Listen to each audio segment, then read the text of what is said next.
பூங்காவில் விளையாடிக் கொண்டிருந்த 2 பிஞ்சுகளின் உயிரை மின்சாரம் பறித்த அடுத்த 2 நாட்களில் மின்சாரம் தாக்கி மேலும் 2 பேர் உயிரிழந்துள்ளனர். கோவை ராமன் விகார் குடியிருப்பில் ஜியானஸ் என்ற 6 வயது சிறுவனும் வியோமா என்ற 8 வயது சிறுமியும் சிறுவர் பூங்காவில் விளையாடிக் கொண்டிருந்த போது மின்சாரம் தாக்கி உயிரிழந்தனர். தனியார் பூங்காவில் உரிய பாதுகாப்பு முறைகளோடு மின்கம்பிகள் புதைக்கப்படாததே உயிரிழப்பிற்கு காரணம் என்பது தெரியவந்தது. இந்த சோகம் மறைவதற்குள் தென்காசி மாவட்டம் புதுசுப்புலாபுரம் பகுதியில் அருகில் உள்ள தனது பாட்டி வீட்டிற்கு சென்ற 12 வயதான அபிலேஷ் மின்சாரம் தாக்கி உயிரிழந்துள்ளார். தெருவில் இருந்த மின்கம்பத்தை தொட்டபோது மின்சாரம் பாய்ந்து சிறுவன் உயிரிழந்தது தெரிய வந்துள்ளது. சின்ன பிள்ளைங்களுக்கு 8 உயரத்தில் எதுக்கு கரண்ட் எல்லாம் வரணும்?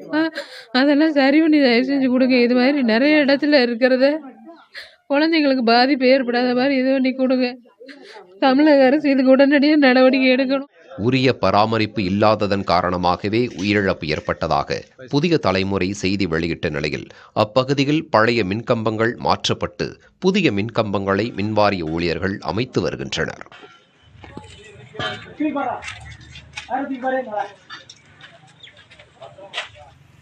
3 நாட்களில் மின்சாரம் தாக்கி 3 குழந்தைகள் உயிரிழந்த நிலையில் கட்சியின் கொடிக்கம்பத்தால் இளைஞர் ஒருவரின் உயிர் பறிபோகியுள்ளது.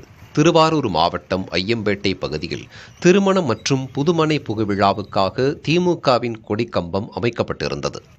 கோகுல் ராஜா என்பவர் கொடிக்கம்பத்தில் சாய்ந்தபோது தாழ்வாக சென்ற மின்கம்பியில் உரசி மின்சாரம் பாய்ந்தது. இதில் தூக்கி வீசப்பட்ட கோகுல் நிகழ்விடத்திலேயே உயிரிழந்தார்.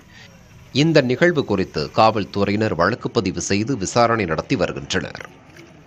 3 நாட்களில் மின்சாரம் தாக்கி 4 பேர் உயிரிழந்த நிகழ்வு மக்கள் மத்தியில் அச்சத்தை ஏற்படுத்தியுள்ளது.